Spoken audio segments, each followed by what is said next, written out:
dollar. Dirt and money, no soul. Had to go and get it, ain't no time to kick it. Got a stack of flip for my foes. Dollar. Please tell me you can hear me. Don't turn your back and don't neglect me. Just let me know if you need me. Dollar. Let me watch out for my partners. Keep my money long, get my team strong. Let me run away from my problems. Yep, what's good, original crew, man? We're back. Sonny V2, musicians who perfectly predicted their own death. How you feel about that? I don't know. I'm trying to think who on here. Mm-hmm. We're about to find out. Mm-hmm. Musicians who. Okay. I'm sure there's some that when it's told you like, yeah, like a Tupac or something like that. Or like if you give me like an example of like. It'd be some of their rap what lyrics. they said, yeah. You know what I'm saying? Yeah. But hey, with that being said, make sure y'all check out the links in the description box. Down below. You already know where to go. If you want the first part, all you gotta do is check out down below. Also, if you enjoyed today's visuals, Lock it in with a thumbs up. But hey, let's hop into it, man. Let's check it out. Let's see what's about. You ready? I'm ready. Let go! These musicians predicted their own death. Number 1, XXXTentacion. In his documentary Look at Me, X told his record label the age at which he'd die. And he just looked me dead in the eye and he was like, I'm not gonna make it past 21. Also making it clear on Instagram Live that he knew that he'd die young. If I'm gonna die or ever be a sacrifice, I want to make sure that my life made at least 5 million kids happy. The final music video he'd ever film was him attending his own funeral, explaining exactly how he thought it had happened to DJ Academics. How does this story end? I live as long as I possibly can, and then boom, I die either of old age or somebody murder me or some shit. You shoot me in my brain, I only gotta feel 2 seconds of pain, and then I don't gotta look at you or look at nobody no more. That's easy. He'd add whoever killed him would be a stupid person who doesn't care about their life enough to try me, but those people exist everywhere. DJ Academics then asks about his car. Hey, yo, how often you drive that I-8, bro? With X then responding, bro, I be driving that and I'm scared as hell, because everyone knows what I drive. People have swerved to record me. I've been scared and thought I was going to die. Well, whilst driving that exact car, 6 months prior to his 21st birthday, X was shot by a group of idiots who didn't care about their life, just as he almost predicted perfectly. When the CCTV footage was then released publicly, fans realized that his song Train Food described exactly what had happened. No clue what there was next for me. Remember, there was people walking, talking in the distance. I was dressed for winter weather, but the summer rays were kissing me. In the distance, he awaited me, with John Lennon predicting his similar. That's crazy. Hey, I ain't gonna hold you. Life and death lies in the power of the tongue. Watch what you speak, man.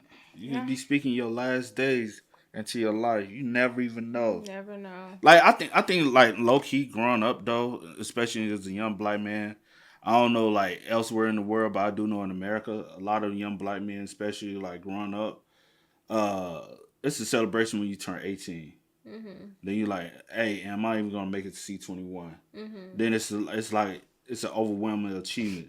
Then when you hit that 25, you're like, damn, bro, I really made it. Yeah. Like a lot of young black men in America, man, we don't believe that we'll see the age of 25 because of what goes on in the world. Mm-hmm. Like, you know what I'm saying? It's like, I don't know who's gonna take me out. Whether it's gonna be somebody, you know what I'm saying, that looks like me, take me out, or it's gonna be police. That's the reason why so many like young black men, like low key, we do be afraid of the police because we understand what goes on in America. We understand like how society looks at us, especially when you look at like somebody that looks like me.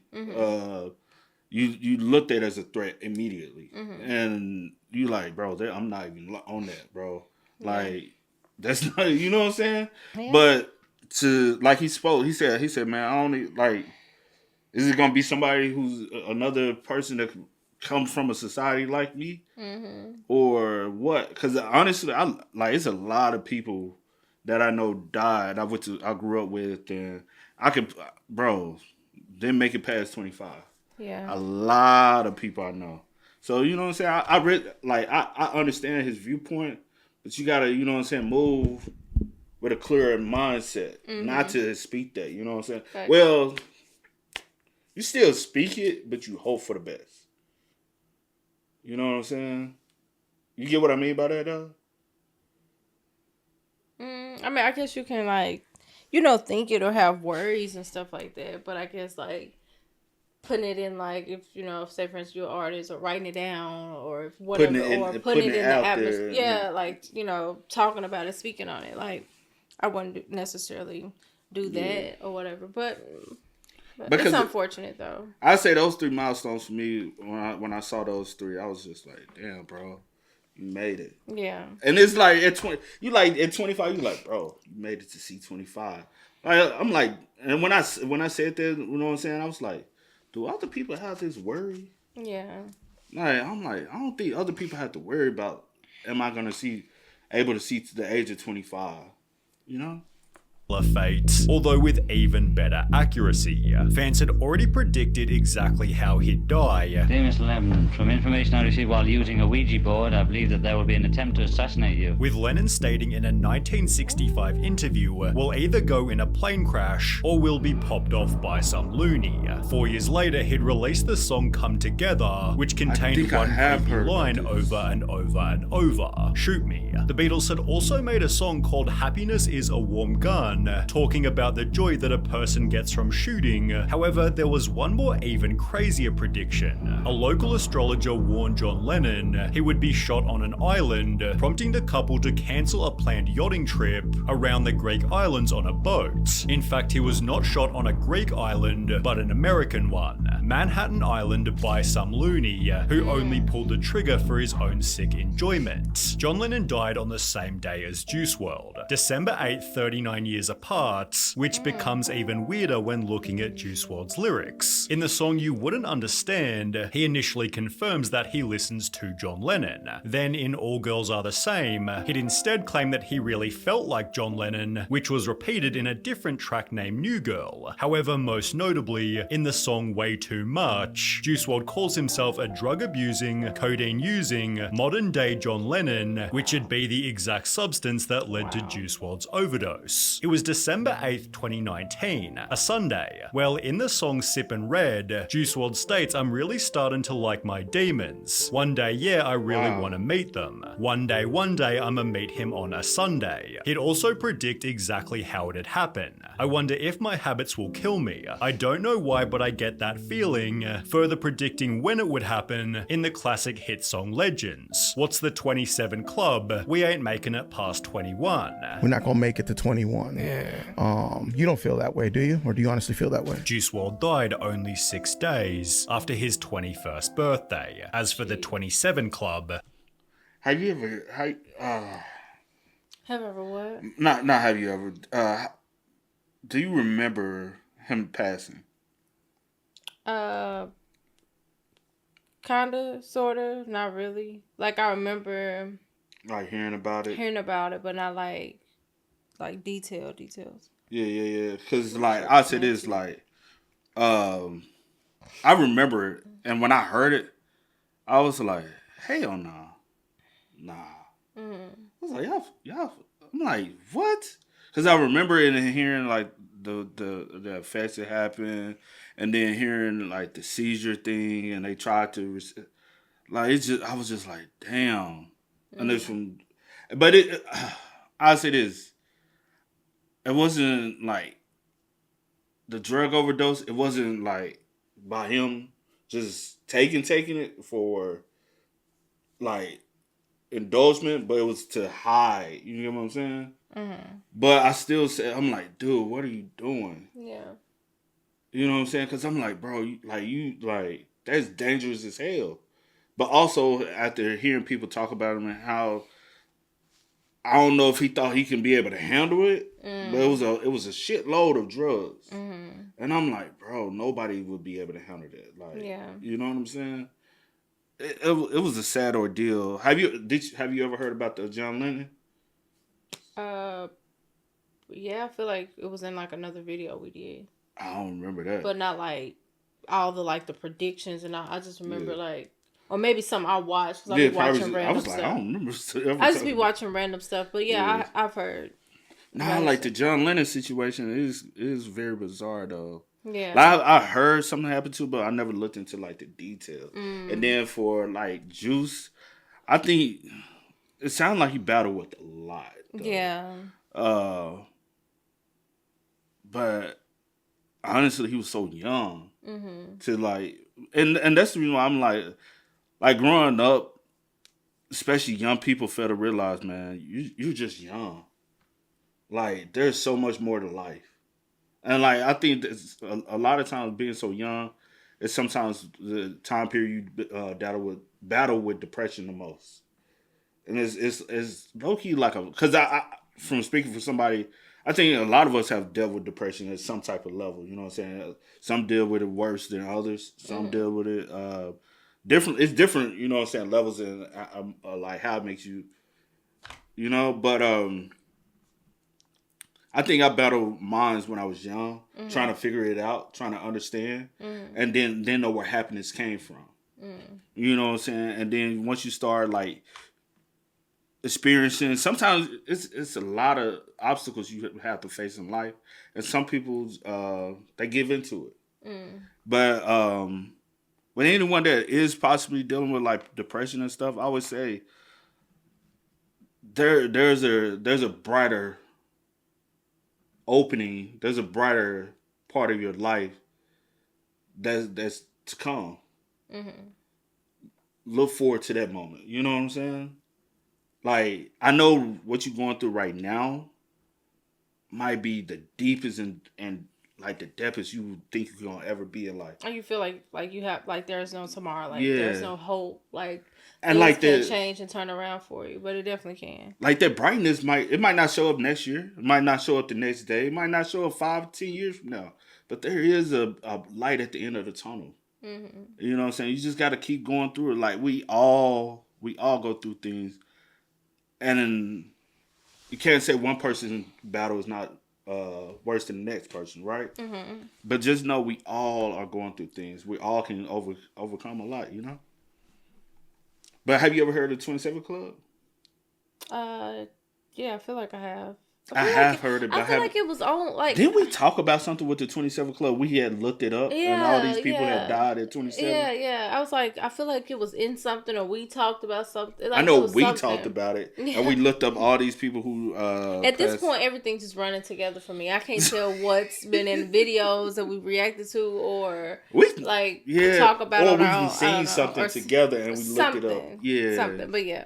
Jimi Hendrix knew that he'd be a part of that. In an interview, he'd bluntly state, "I'm not sure I will live to be 28 years old." Similarly, during a 1969 trip to Morocco, Hendrix visited a clairvoyant. When they flipped over a death card, Hendrix took the prediction literally. "I'm going to die before I'm 30, he told a friend. Hendrix further told his fashion designer, "I don't know how much longer I'm going to be doing what I'm doing." But there was no better prediction than his song The Ballad of Jimmy. He'd write the lyrics many things he would try, for he knew soon he'd die. Now Jimmy's gone, he's not alone. His memory still lives on. He's not gone, he's just dead. 5 years this he said. Jimi Hendrix recorded the song in October 1965, then died 4 years 11 months later in September 1970, just 1 month shy of his 5-year prophecy. John Denver's prediction was a bit more accidental. You surely know him from his most popular song, Country Roads Take Me Home, West Virginia, but it's his 6th most popular song that's a little more intriguing. Titled Leaving on a Jet Plane, he talks about hopping on a flight and never coming back. Now, who is this again?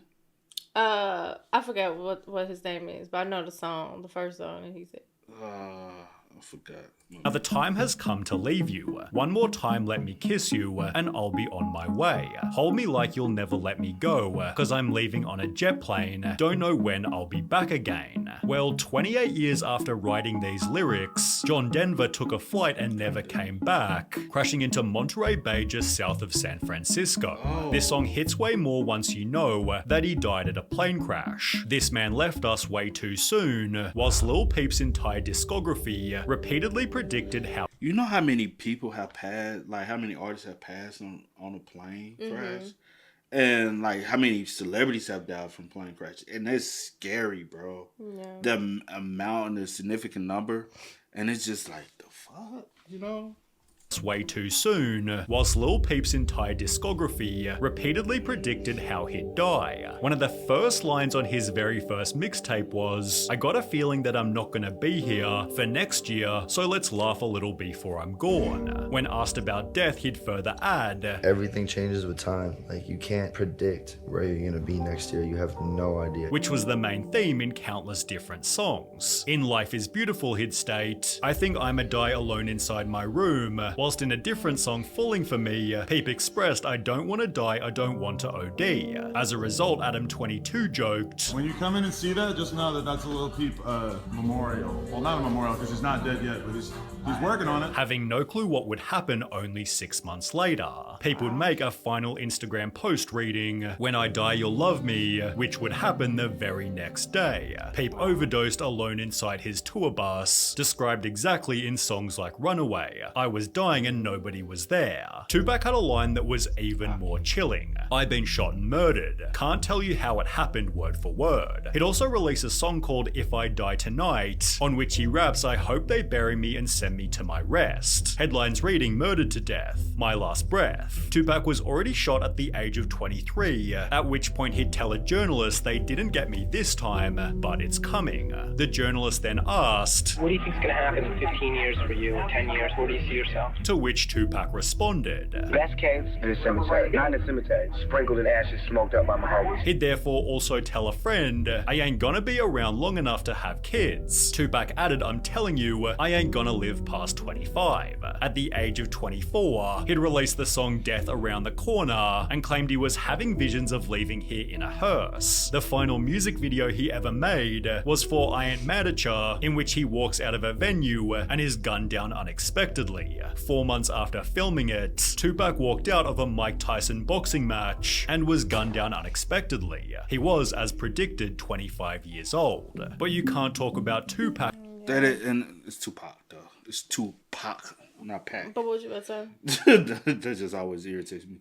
But like just to repeat it in the beginning, life and death is so like the tongue is very powerful, bro. Mm-hmm.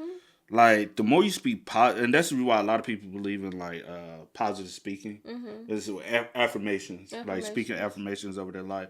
It's just positive speakers into your life. You want to speak positive, because the more you speak negative and negative and negative, is going to happen. One person, I know he didn't speak on like Vaughn. Mm-hmm. Vaughn spoke a lot about death, mm-hmm. and his own death. He spoke he used to say, "When I die, I'm basically being into it with the odds." You know what I'm saying? Mm-hmm. And then he said one song, he's like, "When I die, my niggas gonna slide for me." Mm-hmm. You know what I'm saying? Like he spoke a lot of death in his. You know what I'm saying? A lot of people won't look at it that way, but when you go back and listen to the lyrics, he was speaking that. You know what I'm saying? And you know, like so many success stories, people actually spoke positive success into their lives as well. Mm-hmm. They did speak like, "Hey, you know what I'm saying? One day I'm gonna be famous. One day I'm gonna." I know. One time I told somebody, I was like, "It's all good." I said, I was high, I was heated. I said, "But one day you're gonna see me on your TV screen." Mm-hmm. I wasn't speaking this, but you literally can turn on your TV screen, turn on Kid and see. You can see me on your TV screen. Mm-hmm. But it's different ways. You can speak like certain things, and it be life, mm-hmm. and you never know what you might speak, you know. Facts. But you like, as long as you speak positive, like as long as you speak like greatness, you will see greatness. You can't gloat, you know. And it's sad because all of this is very like sad things. Even people that are some of the most successful people that would ever walk this earth, and they still didn't enjoy their success because they just so wrapped up in the gloominess of the success. Mm. You know what I'm saying? Like, no matter what you're battling with, again, man, I always think there's a light at the end of the tunnel. He was, as predicted, 25 years old. But you can't talk about Tupac without mentioning Biggie, whose one and only album he released while alive was eerily titled Ready to Die. I think somebody's trying to kill me. I'll be waking up paranoid. I'll be really scared. It featured songs like Who Shot Ya and Everyday Struggle, on which he states, "Sometimes I hear death knocking at my front door." On another song he raps, "I swear to God I feel like death is effing calling me," but it's this interview here that's just downright scary. Biggie announces the name of his new second album, Life After Death, to be released a month after the interview. Well, 13 days later, Biggie was shot and killed, meaning Life After Death was released 16 days after he actually died. It featured songs such as Last Day and Somebody's Gotta Die, then closes with a track titled You're Nobody Till Somebody Kills You. Mac Miller's songs followed a similar theme. There's an extremely long Reddit post highlighting every Mac Miller lyric that foreshadowed his death, and even then the top comment is, "There's more than that, my friend." Many come from his 2014 mixtape Faces, which featured songs like Funeral and Grand Finale, as well as lines perfectly predicting, "Suppose I'll die alone from an overdose of some sort." On the mixtape he'd further state, "A drug habit like Philip Hoffman will probably put me in a coffin," although 2 years later he'd changed his tune. In his Stopped Making Excuses documentary, Mac stated, "Overdosing is just not cool.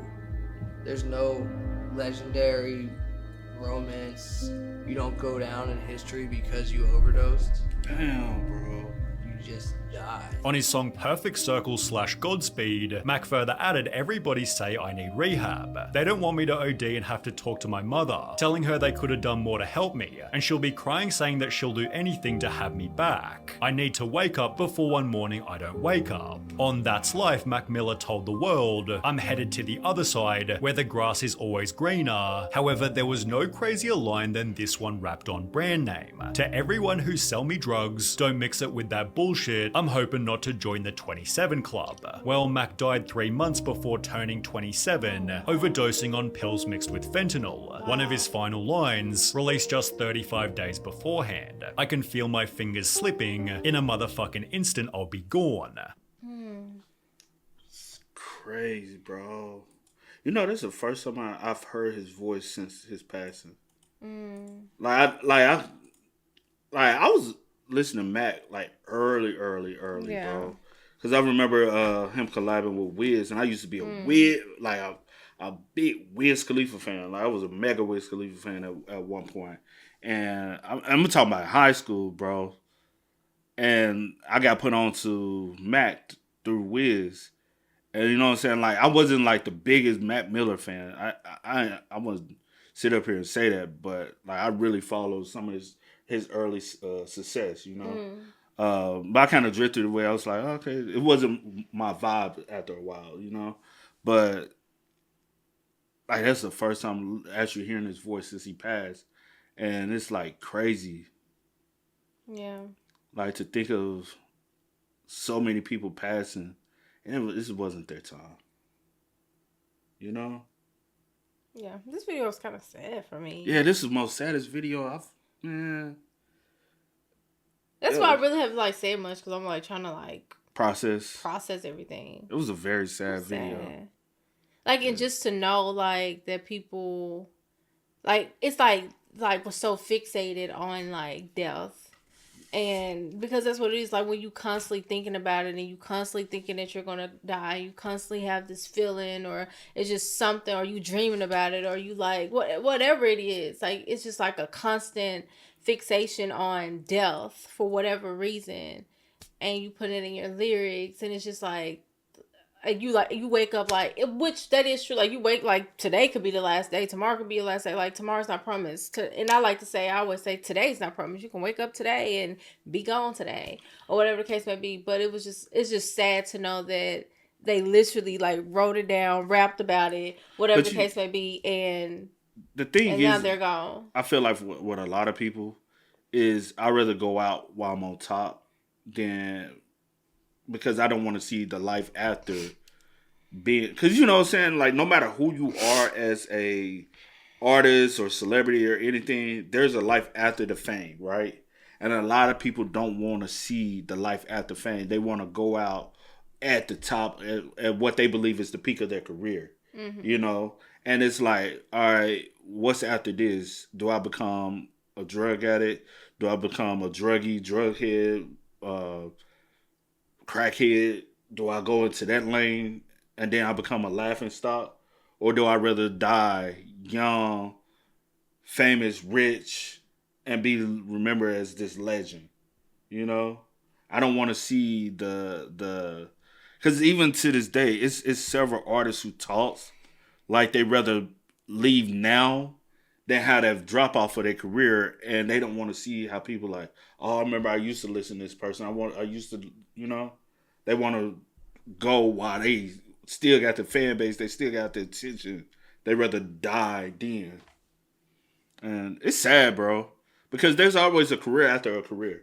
You can always continue to go. Like, no matter who you are, there's plenty of people who have merged from one career to another career and are able to continue to thrive and make riches that they have always made. Mm-hmm. Like this is not just the only part of your life. There's other things, you know? But hey, man, y'all spam us up, man. Y'all let us know y'all thoughts. This was a very sad video, though. Very, very sad, man. But until next time, y'all know how it go, man. I do go by the name DJ New Kid. This is Sierra Nicole. We are. Kid and C. We are. Peace. No time to kick it, got a stack of flip for my folks. Dollar, dollar, dollar, dollar. Please tell me you can hear me. Don't turn your back and don't neglect me. Just let me know if you need me. Dollar, dollar, dollar, dollar. Let me watch out for my partners. Keep my money long, get my team strong. Let me run away from my problems.